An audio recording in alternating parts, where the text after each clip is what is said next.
صدق اللہ العظیم۔ نحمده ونصلي على رسوله الكريم اما بعد فاعوذ بالله من الشيطان الرجيم بسم الله الرحمن الرحيم فاذكروني اذكركم واشكروا لي ولا تكفرون صدق الله العظيم وصدق رسوله النبي الكريم ونحن على ذلك لمن الشاهدين والشاكرين والحمد لله رب العالمين۔ جیسا کہ میں نے آپ حضرات کے سامنے قرآن پاک کی ایک چھوٹی سی آیات سورۃ بقرہ کی دوسرے سپارے سے تلاوت کی ہے، اللہ تبارک و تعالی اس آیات میں فرما رہے ہیں فاذکرونی اذکرکم، سو تم مجھے یاد کرو میں تمہیں یاد کروں گا۔ پھر فرمایا واشکروا لی ولا تکفرون، اور میرا شکر ادا کرو میری ناشکری نہ کرو۔ اللہ تبارک و تعالی انسان کو جس حال پر رکھے انسان کو اس کی رضا پر راضی ہونا چاہیے، چاہے وہ بیماری کے عالم میں رکھے چاہے وہ شفا کے عالم میں رکھے، بیماری بھی وہی دیتا ہے اور شفا بھی وہی دیتا ہے۔ تو میرے دوستو بزرگوں، یہ چند دن کی زندگی ہے، آخر ایک دن ختم ہو جانی ہے اور موت نے آ جانا ہے۔ موت ایسی چیز ہے جو کسی کو چھوڑنے والی نہیں ہے، حتیٰ کہ کہا جاتا ہے کہ جو فرشتے ہیں، موت والا فرشتہ جو ہے جو روح قبض کرتا ہے اس کو بھی موت آ جائے گی، صرف اللہ کی ذات جو ہے وہ باقی رہے گی۔ تو اس لیے ایک تو اللہ کی سب سے زیادہ جتنا ہو سکے عبادت کرے انسان۔ ایک رمضان شریف کا مہینہ ہے جیسے برکتوں والا، اس میں روزے رکھے، کیونکہ یہ رمضان شریف کے روزے جو ہیں یہ فرضی روزے ہیں، اور پورا سال اگر تم روزے رکھتے رہو، رمضان شریف کا ایک روزہ اگر تم نے چھوڑ دیا، اس کے بعد پوری عمر روزے رکھتے رہو تو اس ایک روزے کے برابر کا ثواب نہیں حاصل کر سکتے۔ تو میرے دوستو بزرگوں، اس کے ساتھ ہمیں یہ بھی کرنا چاہیے کہ اگر ہم میں سے کوئی ایسا شخص ہے جو روزے نہیں رکھ سکتا، ضعیف عمر ہے یا کوئی بیماری کے عالم میں ہے، اس کو چاہیے وہ بعد میں روزے رکھے۔ اگر بالفرض نہیں بھی رکھ سکتا تو اس کا کوشش کرے کہ فدیہ جو ہے وہ ادا کر دے، کسی روزے دار کو روزہ رکھوا دے، کسی روزے دار کا روزہ افطار کروا دے۔ جیسے بزرگ ہوتے ہیں وہ روزہ نہیں رکھ سکتے کسی مجبوری کی وجہ سے، تو اس کے لیے ثواب حاصل کرنے کے لیے کسی کا افطار کروا دینا، سحری کرا دینا، یہ بھی بہت بڑا ثواب ہے۔ تو میرے دوستوں بزرگوں، یہ ماہ رمضان شریف برکتوں والا مہینہ ہے، اور اسی مہینے کے اندر اللہ تبارک و تعالی نے قرآن پاک کو لیلۃ القدر کی رات میں نازل فرمایا۔ جیسا کہ آج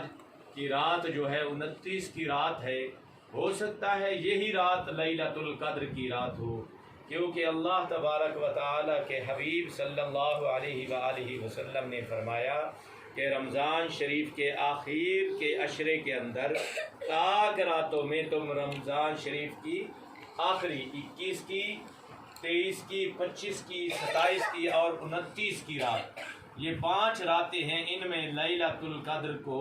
حاصل کرو، جاگ کر اس کو پاؤ۔ تو میرے دوستوں بزرگوں، جس نے 5 راتیں یہ عبادت کر کے گزار لی تو ایسے سمجھ لو ان 5 راتوں میں سے ایک رات ہے جو لیلۃ القدر کی رات ہے۔ لیلۃ القدر کی رات کا اتنا بڑا ثواب ہے، کہا جاتا ہے کہ 1000 مہینے سے افضل ہے، اور 1000 مہینے جو ہے وہ 80-82 سال کے قریب بنتے ہیں۔ اب انسان کی عمر کیا ہوگی؟ 30 سال، 40، 50، 60، 100، حد زیادہ 110-120 تک۔ تو جو ساتھی لیلۃ القدر کی رات کو حاصل کر لے گا، ایسے سمجھ لو اس کے 80 سال کی اس نے عبادت کر لی ہے۔ تو اللہ تبارک و تعالی سے ہر وقت اپنے گناہوں کی معافی مانگتے رہیں، کیونکہ اللہ تبارک و تعالی اگر انسان جب اپنے گناہوں کی معافی مانگتا ہے تو اللہ تبارک و تعالی اسے معاف فرما دیتے ہیں، اور یہ بہت ہی اچھا طریقہ ہے۔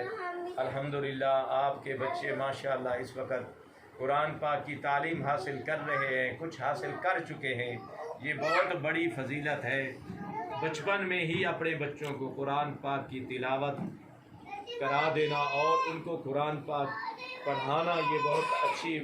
بات ہے۔ اگر قرآن پاک ناظریں پڑھ لیں وہ بھی اچھا ہے، اگر حفظ کر لیں، حفظ کی تو اور بات ہے۔ کہا جاتا ہے کہ جس کا بچہ حافظ قرآن ہوگا اس کے والد کو ایسا تاج پہنایا جائے گا کہ جس کی روشنی چاند ستارے سورج سے بھی زیادہ ہوگی، اور جو بچہ خود حافظ ہوگا اس کو کہا جائے گا الحمد سے پڑھتا جا اور سیڑھیوں پہ چڑھتا جا، جہاں والناس ہوگی وہ تیرا محل ہوگا۔ تو میرے دوستوں بزرگوں، اللہ تبارک و تعالی سے ہر وقت اپنے گناہوں کی معافی مانگتے رہو۔ نہ جانے کون سی ایسی گھڑی ہے جس کی وجہ سے اللہ ہم سے ناراض ہو جائے، لیکن جب ہم اپنے گناہوں کی ہر وقت معافی مانگیں گے تو اللہ تبارک و تعالی ہم سے راضی ہو جائیں گے۔ جو دعاؤں کے طریقے ہیں بہت ہی اہم طریقے ہیں۔ سحری اور افطاری کا جو وقت ہے یہ بہت ہی اچھا وقت ہے، اس وقت کوشش کر لیا کریں خاص طور پر، کیونکہ افطاری کے وقت ایسا وقت ہوتا ہے کھانے پینے کی وجہ سے، تیاری کرنے کی وجہ سے دعا کی توفیق ہی نہیں ہوتی، حتیٰ کہ یہ قبولیت کا وقت ہوتا ہے۔ اللہ تبارک و تعالی ہم سب کو روزے رکھنے کی توفیق عطا فرمائے اور اپنے بچوں کو قرآن پاک کی تعلیم حاصل کرنے کی توفیق عطا فرمائے، کیونکہ کہا جاتا ہے کہ جو ایک لفظ قرآن پاک کا پڑھتا ہے اس کو 10 نیکیاں ملتی ہیں، پھر 10 گناہ معاف ہو جاتے ہیں، پھر 10 درجات بلند ہوتے ہیں۔ تو ایک لفظ پڑھنے سے 30 کام ہو جاتے ہیں۔ جب 30 کام ایک لفظ پڑھنے سے ہوتے ہیں تو ماہ رمضان شریف کے اندر ایک کے بدلے 70 ملتے ہیں، ایک کے بدلے 70 ملتے ہیں۔ تو میرے بھائیو دوستو،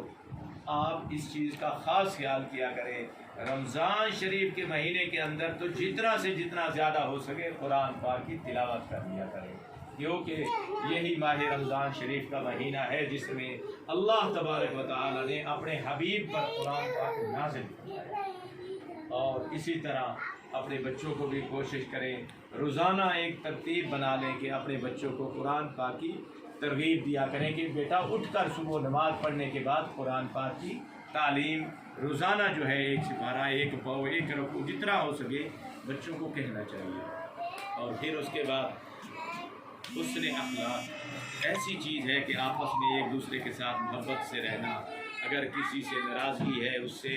چھوٹا بھائی ہے بڑے سے ناراض ہے تو اسے چاہیے کہ ایک دوسرے سے معافی مانگ لینا۔ جو